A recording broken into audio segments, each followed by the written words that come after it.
Hi, I'm Christopher Lyons and welcome to the latest edition of Let's Talk Shop. It's less than 25 days out before the US election, so I thought I'd give my 2020, 21 and even 22 political predictions. My first prediction has already come true. Trump gets COVID.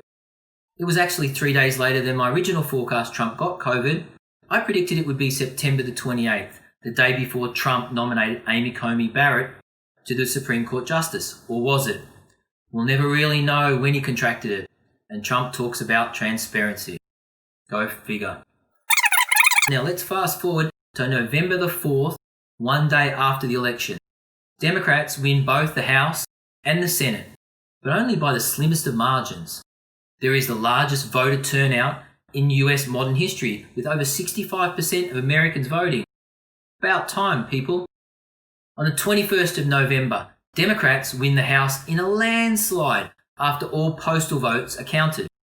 From the 5th of November to the 5th of January, Trump contests the election results and does not leave the White House, creating civil unrest, unlike anything America has seen since the 1994 LA Rodney King riots. However, these riots are on a national scale. There's looting, businesses are being burned, racial tensions boil over, and sadly, there's way too many shootings. We will, in a separate episode, talk about the Second Amendment. As an amendment, by its very definition, should change. It's an amendment, or at the least evolve, as it's an amendment. Oh, and it happened to be created 270 years ago by white slave owners. Just saying. It sadly gets very violent. US dollar drops 15 to 20%. Markets get very restless. However, tech stocks of the big five, Apple, Amazon, Google, Netflix, and even Facebook, continue to rise. Amazon reaches 1.2 trillion market cap in the panic and mayhem. On the 27th of January, the US military is called in to manage this unrest, and there's a pseudo-martial law in place for 3 long months. While Trump is escorted out of the White House on the 27th of January, kicking and screaming, literally. On the 21st of May, which just happens to be my birthday, the first COVID-19 vaccine is issued in limited quantities to essential workers only. On the 1st of June 2021, Trump Sr. and Jr. are both arrested on the same day. They're indicted on 37 charges, including embezzlement, tax fraud, breaching national protocols, as Russian interference is confirmed and bribe monies found. On the 1st of August to the 2nd of May 2022, 6 long months, is the trial of the decade. Ex-President Trump and son-in-law Jared Kushner and Jr. all stand trial. There are more eyeballs on these proceedings than the O.J. Simpson trial. The outcome of the trial?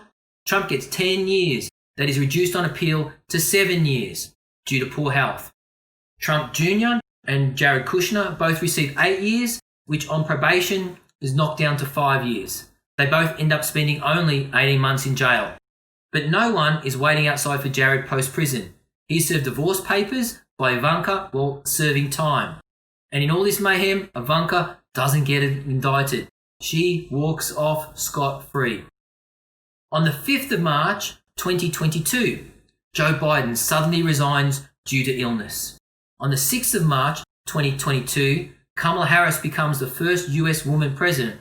Actually, Kamala Harris becomes the first US woman black president. But this is not the most shocking part. On the 18th of March 2022, new President Harris appoints Dwayne "The Rock" Johnson as her VP. Then, in this mayhem, the US starts to stabilize, led by a strong independent woman and an action hero, and the most electrifying man in sports entertainment history. That never wants USADA knocking on his door for a random drug test. Sorry, Rock, but really true. Well, these are my thoughts on the upcoming US presidential election and the macro impact it will have on civilization. Oh, and I like the shirt. But seriously, thanks for listening. Please like and share. And most importantly, be safe out there, everyone, and be kind to yourself in these difficult times.